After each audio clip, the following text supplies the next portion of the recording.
Al tikre alichot, el alachot. Hazak ubaruch rabotai, besorot tovot, Hanouka Sameach.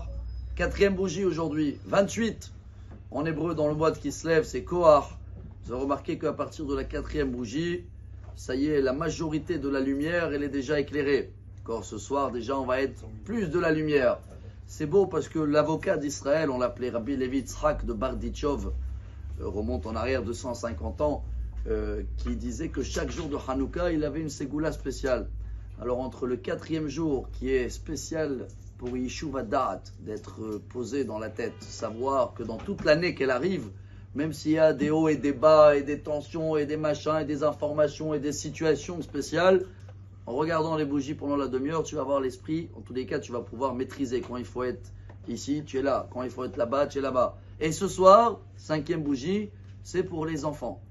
Et pour prier pour les enfants, les petits-enfants qui vont être, allez, on va dire, éclairés. Il y a une Gemara très connue, c'est beau parce que selon la halakha, on cherche à allumer avec de l'huile d'olive. La Gemara Shabbat, page 23, c'est là-bas où il y a toute l'histoire de Hanouka, commence à Shabbat, page 21, 22, 23. La Gemara elle dit Aragil Bener, Havyalan Banim, Talmidei Chachamim. Quelqu'un qui a l'habitude de faire attention dans les bougies de Shabbat et d'essayer de s'investir et d'allumer peut-être toute l'année dans l'huile, mais surtout maintenant à Hanouka avec l'huile d'olive, il va avoir des enfants sages. Et la Gemara aussi, elle raconte que la meilleure ségoula à l'époque pour quelqu'un qui perdait la vue ou il perdait la mémoire, c'est de regarder les bougies de Shabbat. La Gemara le détail, il dit que quand on marche très vite et on est un peu speed, alors on perd 1/500 de la vue. Quand tu regardes les bougies, valeur numérique combien la bougie? 250, minimum 2 bougies de Shabbat.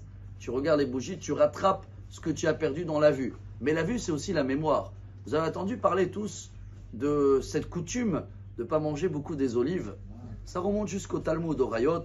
Et le Rambam, il amène ça, le Maïmonide. Et il y en a beaucoup qui disent que c'est pas bien de manger beaucoup des olives parce que ça fait oublier.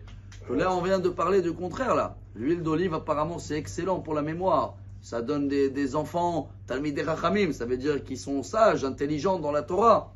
Alors, pour comprendre ça, d'abord, il y a un grand débat. Il y en a qui disent que c'est que des olives crues et non pas des olives qui sont cuites. En tous les cas, ça n'a pas été prouvé aujourd'hui que quelqu'un qui mange beaucoup des olives, il perd la mémoire. Mais à l'époque, j'avais écouté comme ça d'un rabbin à Jérusalem. Ils avaient peur, les rabbins, que les gens ils vont manger beaucoup d'olives. Ça va être sur le compte de l'huile d'olive. Parce que si on mange des olives, il n'y a plus de l'huile. S'il n'y a plus de l'huile, on ne peut pas étudier. À l'époque, comment ils étudiaient la Torah? Avec l'huile d'olive. Alors aujourd'hui, que Baruch Hashem, on a l'électricité, on a la Hanoukia, on a l'huile d'olive. Alors ce soir, devant les bougies, on va demander à Dieu d'avoir une bonne mémoire, pas que nous, les enfants, les petits-enfants qui vont être dans le chemin de la Torah. Car c'est les seules choses qui restent dans ta mémoire d'actualité, même après 3000 ans. Ça sert à rien d'être génie dans la mémoire du football ou des infos que demain c'est plus d'actualité. Alors on va tous prier pour ça. On va doubler d'efforts. Aujourd'hui on a vu, on est le 28.